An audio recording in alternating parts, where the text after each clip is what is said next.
O áudio que vocês vão ouvir agora é parte do podcast Xadrez Herbal. Caso vocês queiram ouvir mais sobre esse assunto e outros temas de política internacional, é só ir em xadrezherbal.com. Bem, sem mais delongas, passemos para o primeiro bloco do Giro de Notícias. Duas notícias do domingo passado, dia 16 de julho. Polícia dos Costumes iranianos retoma a fiscalização de hijab. Tivemos o retorno, das patrulhas, da Polícia dos Costumes, a polícia da moralidade, às vezes, também chamada assim, que o nome oficial é a Patrulha da Orientação.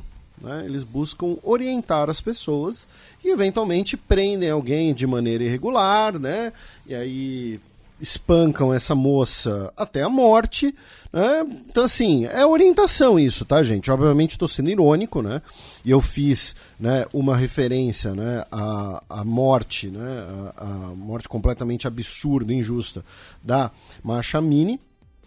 E as patrulhas, elas haviam sido suspensas e foram retomadas agora, também já tivemos novos protestos contra o retorno dessas patrulhas. E assim, o retorno da patrulha primeiro é para o governo demonstrar poder, restaurar essa força policial. E também é importante lembrar, o Irã tem passado por uma série de questões internas, Nós tivemos os episódios de ataques no Baluchistão, temos ainda uma instabilidade econômica, digamos assim, embora já tenham começado a entrar alguns dos investimentos chineses esperados. Então, para o próprio governo restaurar esse tipo de patrulha, é uma jogada de falar, olha só, população, se revoltem contra isso daqui, tá? Focar a revolta da população, especialmente da população mais jovem, em uma pauta que não está diretamente ligada à economia, que não está diretamente ligada a questões étnicas, Lembrando que o próprio assassinato da Mahsa Amini tinha um componente étnico, ela que era curda, Então, também faz parte de um cenário maior, no caso iraniano. Premier iraquiano e Assad se reúnem em Damasco. O primeiro-ministro do Iraque, o Mohamed Shia al-Sudani, se encontrou com o presidente sírio Bashar al-Assad em Damasco, capital da Síria, como parte dessa normalização da Síria com os seus vizinhos árabes. A primeira visita de um chefe de governo iraquiano à Síria nos últimos 12 anos, obviamente desde quando a guerra começou, inclusive, e aí a Síria foi suspensa da Liga Árabe. O al-Sudani foi acompanhado também de uma delegação, discutiram questões como agricultura, e quando eles falam agricultura, eles estão, na verdade, querendo dizer seca, tá? Especialmente na bacia do Eufrates, que é um dos dois rios da Mesopotâmia, junto com o Tigre, o berço, um dos berços civilizatórios, e é um rio que, embora boa parte do curso dele seja dentro do território do atual Iraque, ele também é um rio muito importante para os sírios, tá? Para a economia síria. Então, vão conversar sobre agricultura, combate ao terrorismo e ao tráfico de drogas. Lembrando que os países ocidentais, especialmente os Estados Unidos, acusam a Síria de ser hoje o principal produtor de Captagon, que é uma droga muito popular no Oriente Médio, que, assim, nem eu nem o Matias somos químicos, o nome do Captagon é fenetilina, é uma espécie de um primo da anfetamina ali, imagino eu que seja um opiáceo também, mas pedimos desculpas aos nossos ouvintes de química, de farmácia, tal, pela eventual imprecisão, mas o fato é uma droga estimulante, prima da anfetamina, que é muito popular no Oriente Médio e que a Síria seria o principal produtor e traficante dessa droga. Notícia da segunda-feira passada, dia 17 de julho. Israel reconhece a soberania do Marrocos sobre o Saara Ocidental. Então, aqui a gente tem algumas notícias ligadas a Israel, meu caro Matias. A primeira delas é essa, né, que é bastante interessante, bastante importante, né? Hoje, apenas 3 países reconhecem totalmente a soberania marroquina no território do Saara Ocidental. Estados Unidos, Israel e Togo. Tá? A maioria dos países árabes reconhece os sarauis, né, que são os nativos do Saara Ocidental que desejam ter a sua autonomia. E existe também um bloco de países que defende uma solução ali, um meio termo, que é uma espécie de autonomia sauari dentro de uma espécie ali de, muitas aspas, protetorado marroquino. Lembrando que o Marrocos também não reivindica todo o Saara Ocidental. A parte mais oriental do país, eles não reivindicam. Inclusive a mais desértica. Exatamente, a mais desértica, que não tem nada lá. Né? Inclusive o Marrocos tem um muro ali, né, para os nossos ouvintes. Tem um texto lá no site do Xadrez Herbal sobre o Saara Ocidental, escrito pelo nosso querido Feijão, né, que hoje ele não é Feijão, né, ele hoje é doutor Thomas Dreux, né? Mas pra gente ele é Feijão. Que tá na Sardenha. Acho que ainda tá, né? É que nem o ex-diretor do Arquivo de São Paulo, o doutor Thiago Nicodemo. Pra gente é Tiagão. Ou face romana. Então, para quem quiser ler, tem lá um texto sobre o Saara Ocidental. E outro comentário importante aqui, né? O Saara Ocidental é parte de um irredentismo marroquino de reivindicar territórios que seriam, desde a antiguidade, parte do Marrocos, mas também o fato de que o Saara Ocidental é muito rico em alguns minérios, especialmente, né, fosfatos, que são base para, por exemplo, fertilizantes. E foi uma negociação também com a Espanha, né? Também por conta desses litígios territoriais, né? E, por outro lado, ativistas sauares, né, como o Ahmed Etanji, ele clama, né, pela solidariedade palestina, porque na visão dele, né, os partidos palestinos parecem estar apoiando o Marrocos por conta, né, dessa normalização com Israel, apesar, né, do continuismo das políticas expansionistas israelenses, né? E ainda nas palavras desse ativista, os palestinos têm uma longa história de resistência à ocupação, enquanto os sauares têm um forte senso de identidade nacional, né? E se eles trabalhassem juntos, conseguiriam construir, né, um mundo mais igualitário. E essa movimentação de Israel, como você mencionou, Matias, vem também nessa esteira, né, de normalização com o Marrocos, com os países árabes. Lembrando que a gente comentou no programa passado, retrasado, que o Marrocos adiou a realização do Fórum de Negev, que é esse fórum dos signatários dos Pactos de Abraão. Então Israel fez esse movimento como um agrado ao Marrocos. E para mim, a grande pergunta vai ser o impacto disso na população marroquina. Porque, né, o governo do rei Mohammed VI reconheceu Israel, o governo israelense reconhece o Saara Ocidental como posse marroquina, porém, a maior parte da população marroquina rejeitou essa normalização com Israel. E um dos grandes exemplos visíveis disso, que a gente comentou bastante aqui na época, foi durante a Copa do Mundo, em que diversos atletas marroquinos, torcedores marroquinos, e o Marrocos que fez a melhor campanha tanto de um país árabe quanto de um país africano numa Copa do Mundo de futebol masculino. E muçulmano. E muçulmano. Você via bandeiras da Palestina, você vê declarações nesse sentido. Teve um cara que apareceu em alguma emissora, não lembro se foi a emissora da Al Jazeera, não sei, dizendo que ele não concordava com o governo dele, que Israel não existe, que é tudo Palestina. Então, como vai ser o impacto dessa decisão israelense na população marroquina? Se parte da população marroquina vai falar, poxa, tá bom, então Israel pode ser um país legal pra gente, vamos olhar para ele com melhores olhos, mais generosos, digamos assim. Também em relação a Israel, meu caro Matias, no último final de semana tivemos novos protestos contra a tentativa, né, de reforma do judiciário israelense promovida pelo governo Netanyahu. E durante o fim de semana, o Netanyahu ele foi encaminhado às pressas para o centro médico de Sheba. Segundo relatos na imprensa israelense, o Jerusalem Post falou que ele estava com tontura. Segundo o Haaretz, ele também sentiu dores no peito. Tá? Ele passou uma noite no hospital, ali menos de um dia no hospital, onde ele fez exames e foi liberado por volta do meio-dia do domingo. Tá?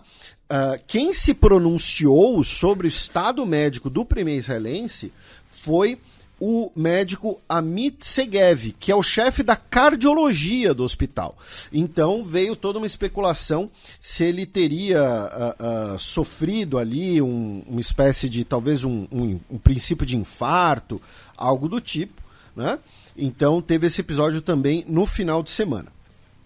Em relação aos protestos e o próprio Netanyahu, o Likud, né, que é o partido do Netanyahu, que é chefiado pelo Netanyahu, consequentemente, o Netanyahu ordenou que o seu partido expulsasse um militante, né, do seu partido, né, que fez comentários em relação aos manifestantes, os comparando aos judeus europeus que foram mortos no Holocausto.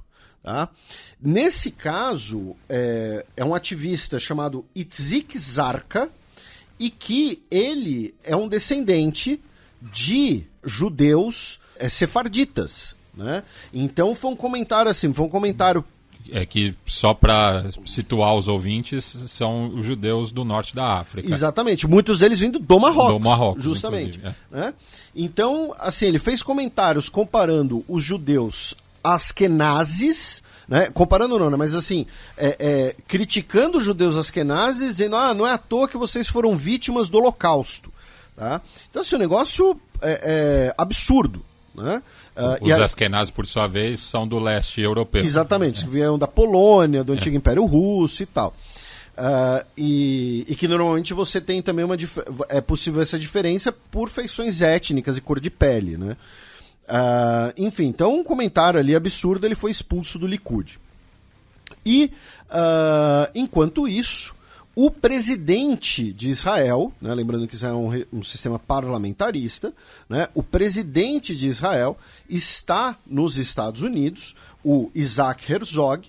Ele se encontrou com o Joe Biden nessa semana, também fez um discurso perante o Congresso dos Estados Unidos, e a Câmara dos Estados Unidos aprovou uma resolução por 412-9, dizendo que Israel não é um Estado racista, nem comete apartheid. Tá? Lembrando que o uso do termo, né, apartheid em relação a Israel, ele às vezes recebe algumas críticas, não por negar as políticas violentas do Estado de Israel em relação à população palestina, especialmente na Cisjordânia, mas porque o termo apartheid é um termo, né, de origem africana, né, a palavra, né, e então que seria, né, você tiraria o caráter único do regime da África do Sul. Mas lembrando que, por exemplo, a Human Rights Watch, tá, e a Anistia Internacional já usaram o termo apartheid. O próprio Congresso Nacional Africano, que é o partido mais tradicional entre os negros sul-africanos. Isso, o partido do Mandela. Do Mandela, né? Então, assim, antes que alguém vire e fale, não, Felipe, Matias, olha que... E, salvo engano, África do Sul e Israel estão com relações cortadas. Estão com relações estremecidas. Lembrando que Israel... Mas justamente por conta do, vamos dizer, entre aspas, o apartheid israelense. Sim. E Israel e o regime do apartheid tinham uma relação muito próxima, né? Tem uma história que a gente já comentou aqui, que existe um teste nuclear no mundo, gente, que é o teste nuclear de Vela, que foi feito no Oceano Índico, que é um teste nuclear sem dono. Ninguém reivindica esse... Uma bomba nuclear explodiu ali, Quem foi? Caiu ali e explodiu.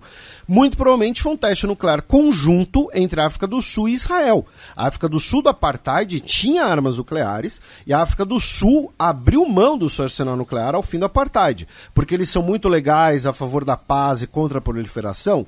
Não, porque eles abriram mão das armas nucleares por racismo. Porque não queriam que entre aspas aqui, muitas aspas, um regime negro tivesse controle sobre armas nucleares, porque achavam que inclusive a África do Sul cederia armas nucleares para países como Angola e Moçambique, que eram aliados do Congresso Nacional Africano.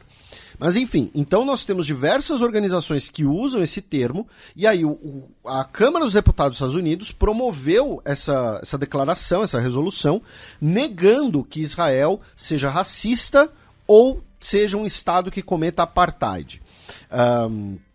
Além dos 9 votos contra, tivemos uma abstenção. Tá? O voto foi promovido pelo Partido Republicano. A resolução também condena todas as formas de antissemitismo e xenofobia e também é parte, né, do debate interno da própria Câmara dos Deputados dos Estados Unidos, né, que nos últimos anos nós tivemos a eleição de, especialmente deputadas, que são mais críticas a Israel, inclusive a mais conhecida delas, né, é a Ilhan Omar, né, que tem origem somali e que já foi acusada pelos republicanos, inclusive, de ser antissemita, de comentários antissemitas em relação a Israel. Tá? O Isaac Herzog disse na declaração dele que reza pela normalização de laços com a Arábia Saudita. Eu vou repetir o comentário que eu já fiz aqui. A Arábia Saudita e Israel vão normalizar relações depois que o rei Salman morrer. Tá? Quando Mohammed bin Salman virar o rei. Porque eles não querem que um filho de Abdulaziz, um filho do fundador da monarquia, seja o responsável por essa normalização. O Joe Biden, durante a visita do Isaac Herzog, convidou o Netanyahu para visitar os Estados Unidos. Né? O Biden e o Netanyahu, que, né, não estão ali na mesma página, para ser gentil. Né? O Biden já fez comentários bastante diretos criticando a reforma do judiciário, repetiu essas críticas agora também, e finalmente, dessa visita, saíram algumas declarações, alguns acordos, e uma delas é que Israel vai permitir que cidadãos com dupla nacionalidade ou que tenham origem palestina, tenham dupla nacionalidade palestina e dos Estados Unidos, ou tenham origem palestina, possam entrar no Estado de Israel como qualquer cidadão dos Estados Unidos. E Israel entrou nas primeiras etapas do Visa Waiver Program, que é um país não precisar de visto para que seus cidadãos possam visitar os Estados Unidos. Um dos motivos que cidadãos de Israel precisam de visto para entrar nos Estados Unidos é o fato de que o governo dos Estados Unidos critica Israel por ter ali um peso e duas medidas diferentes em relação aos seus cidadãos que tenham dupla cidadania, ou seja, cidadãos estadunidenses que tenham origem palestina ou dupla cidadania com algum país árabe, inclusive. Também na segunda-feira passada, a autoridade palestina prende membros da Jihad Islâmica. A Autoridade Nacional Palestina, ou seja, o Estado da Palestina, o governo do Mahmoud Abbas, tá, deteve 5 integrantes da Jihad Islâmica Palestina. Tá? Hoje são 10 integrantes da Jihad Islâmica Palestina que estão presos pela Palestina e não por Israel. Tá? E isso possivelmente é consequência de uma pressão israelense sobre o Mahmoud Abbas e sobre o governo palestino, falando, olha só, vocês criticam a gente porque nós realizamos a operação militar em Jenin, mas nós realizamos a operação militar em Jenin porque vocês, nas áreas que são governadas por vocês, estão permitindo que esse grupo cresça. Tá? Então, se não querem que realizemos operações em Jenin, vocês mesmos prendam esses caras, reprimam o grupo da Jihad Islâmica Palestina. possivelmente ter uma pressão nesse sentido, e claro que eu estou aqui fazendo, né, um breve resumo, estou parafraseando, né, estou transformando numa historinha. Né? O porta-voz da Jihad Islâmica Palestina, o Daoud Shehab, disse que o grupo negocia com integrantes racionais do Fatah a libertação dos presos. Tá? O Fatah é o partido do Mahmoud Abbas, né? É o partido que era do Yasser Arafat e é o principal movimento nacionalista secular pela, então, né, naquele momento, declaração de independência e hoje estabelecimento de um Estado completo, viável e soberano palestino. Lembrando que o Mahmoud Abbas, né, ele tem a idade bastante avançada, ele sucedeu o Arafat, né, e desde que nós tivemos o rompimento entre o Fatah e o Hamas, nós não tivemos mais eleições na Palestina, eleições gerais, então ele ocupa esse cargo desde 2005, basicamente ali foram, né, empurrando o mandato dele com a barriga. Ele tem uma imagem bastante desgastada, especialmente entre os jovens palestinos, né, que hoje, cada vez mais, os jovens palestinos são mais simpáticos ao Hamas e outros grupos, né, inspirados na Irmandade Muçulmana, como a própria Jihad Islâmica Palestina. Né, o protagonismo do Fatah, né, está começando, está desaparecendo, né, a memória de lideranças como o Arafat, né, e o próprio Mahmoud Abbas, né, que ele tinha, né, o codinome, né, de Abu Mazen, está ficando agora num segundo plano, mais restrito às gerações mais velhas, né, porque assim, hoje você tem um garoto palestino de 18 anos, né, que ele não viu o Arafat vivo. Né, ele não viu, né, o Arafat, inclusive para os nossos ouvintes mais jovens, né, o Arafat é uma liderança histórica palestina, e assim, nas décadas de 70 até a morte dele, final da década de 70 até a morte dele, ele era uma figura que tinha um peso enorme internacionalmente para os palestinos, né? Na década de 90 ele se consagra ali como uma grande liderança desse processo, né, dos acordos de Oslo e tal. Então, hoje os jovens são muito críticos ao Fatah e ao Mahmoud Abbas, estão cada vez mais próximos de grupos como o Hamas e a Jihad Islâmica Palestina, que não são o mesmo grupo, como a gente explicou no ano passado. Tá? Então, tivemos a prisão de integrantes da Autoridade Nacional de Integrantes da Jihad Islâmica pelas forças policiais da Autoridade Nacional Palestina. Bem, excepcionalmente não teremos a coluna da professora Vivian Almeida, então passemos para o segundo bloco do Giro de Notícias. Notícia da terça-feira passada, dia 18 de julho. Emirados Árabes Unidos assinam acordo para explorar mineração na República Democrática do Congo. Tivemos o anúncio desse acordo, né, envolvendo os Emirados Árabes Unidos e a República Democrática do Congo, que vai durar 25 anos e vai investir cerca de 2 bilhões de dólares em 4 minas no leste do país. Tá? Também prevê o eventual aproveitamento, tá, de mineração artesanal, o bom e velho garimpo. Né? Lembrando que mineração artesanal é isso, chama garimpo. E estão envolvidos ouro, tungstênio e tântalo, tá? Gente, é um daqueles episódios, né, assim, 2 bilhões de dólares. É muita grana para mim, para o Matias, para você que está nos ouvindo? Para um contrato de 25 anos para exploração de metais importantes em 4 minas no Congo, é troco de pinga, tá? E tivemos mais um episódio de violência na região da Ambazônia, né, região anglófona de Camarões, essa semana, que deixou 10 pessoas mortas, infelizmente. Notícia da última quarta-feira, dia 19 de julho. Presidente do Egito perdoa pesquisador depois de prisão provocar protestos. O pesquisador copta, tá, Patrick Zaki, Lembrando, os coptas são a principal comunidade cristã do Egito e são egípcios muitas vezes não arabizados, né? Existiria até uma discussão ali de que, né, os coptas seriam os descendentes modernos dos egípcios antigos, enfim. O fato é um pesquisador copta que publicou um artigo sobre a perseguição aos coptas no Egito. E por conta disso, ele foi condenado, tá?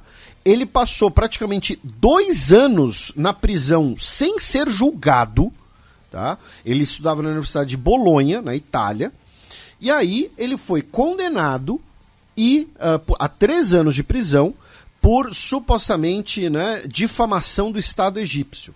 Isso gerou uma série de protestos da comunidade copta, também gerou protestos de governos ocidentais, e por conta disso, o presidente ditador Al-Sisi perdoou ele no dia seguinte à condenação.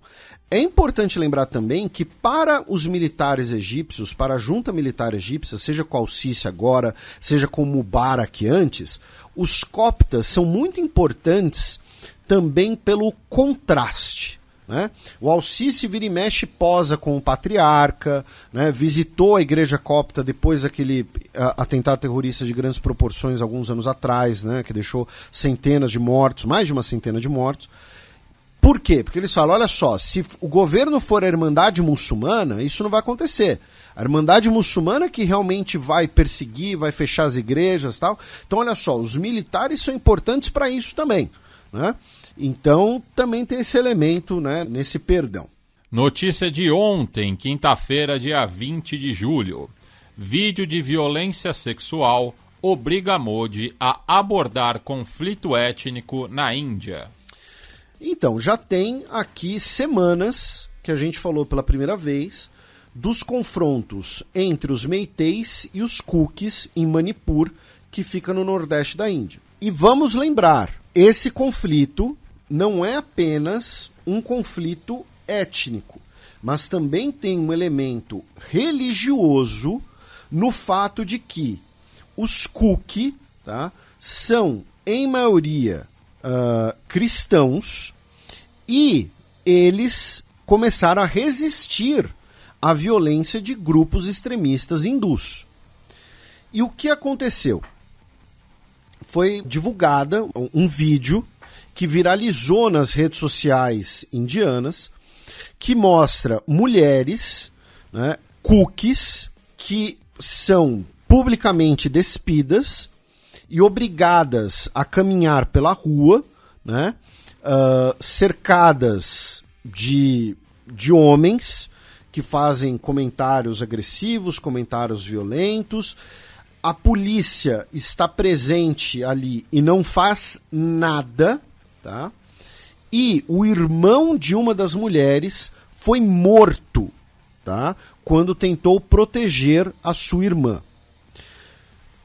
O Narendra Modi teve então que quebrar o silêncio. Por quê? Porque o BJP, que é o partido dele, que é o partido do nacionalismo hindu, é o partido que governa o estado de Manipur, tá?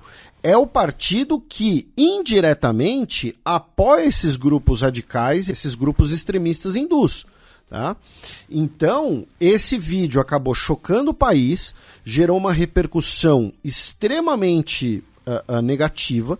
Estamos falando de mais de 50 pessoas mortas já, tá? E os Kukis passaram a exigir a renúncia do governador do estado, né, que é o ministro-chefe, né? Os estados na Índia reproduzem a lógica parlamentarista, né? Então, tivemos esse vídeo, né, extremamente deplorável, que obrigou o Modi a quebrar o silêncio, porque, repito, são aliados dele que estão fazendo esse tipo de coisa, né? E hoje, sexta-feira, dia 21, dezenas de mulheres em Manipur incendiaram, tá, a casa do homem que teria liderado o grupo ali de homens que cometeu esse ato de violência, tá? Atacaram sua casa, depredaram e incendiaram, tá? E ainda acho que foi pouco, tá? O Modi disse que o ataque foi uma vergonha para qualquer sociedade civilizada, né? E claro que é uma vergonha para qualquer sociedade civilizada, porque aí você tem a polícia ali não fazendo nada, e por isso que as pessoas vão tentar fazer, entre aspas, justiça com as próprias mãos, né? E aí é o início da espiral para a barbárie. Também na região, meu caro Matias, o Sri Lanka aprovou uma lei mais rígida contra a corrupção e lavagem de dinheiro, que foi parte do acordo com o FMI. Né? O acordo do FMI, que liberou cerca de 3 bilhões de dólares, previa também um combate mais rígido à corrupção no país. E ali perto, no Camboja, esse final de semana, teremos eleições gerais, né? Lembrando que as eleições cambojanas, elas são corrida de um cavalo só. Né, porque é basicamente apenas o Partido Popular Cambojano, né, que costuma ocupar assentos no parlamento. Abaixa o volume, porque lá vem Breaking News! Rússia detém ex-comandante separatista Igor Girkin. O Igor Girkin é um nacionalista, né, que a gente mencionou aqui, acho que há muitos anos, antes mesmo da atual invasão da Ucrânia, e ele tinha um canal no Telegram muito popular. Ele é um ex-comandante militar da República de Donetsk, né? Ele também foi condenado pela derrubada, né, do voo da Malaysia Airlines, e ele, nesse canal do Telegram muito popular dele, né, ele criticava muito, né, o Putin, o governo russo, dizendo que eles estavam fazendo muito pouco na Ucrânia, que o comando militar russo era vendido, era traidor da pátria e tudo mais. E agora ele foi detido, né, devido às leis que você não pode, né, criticar as Forças Armadas russas ou o Estado, né, russo. E ele, nas últimas semanas, inclusive, ele passou a ofender pessoalmente o Putin. Tá dizendo que o Putin deveria transferir poder para alguém realmente capaz e que o país não sobreviverá outros 6 anos com essa mediocridade covarde no poder. Então ele foi preso e foi acusado formalmente de extremismo.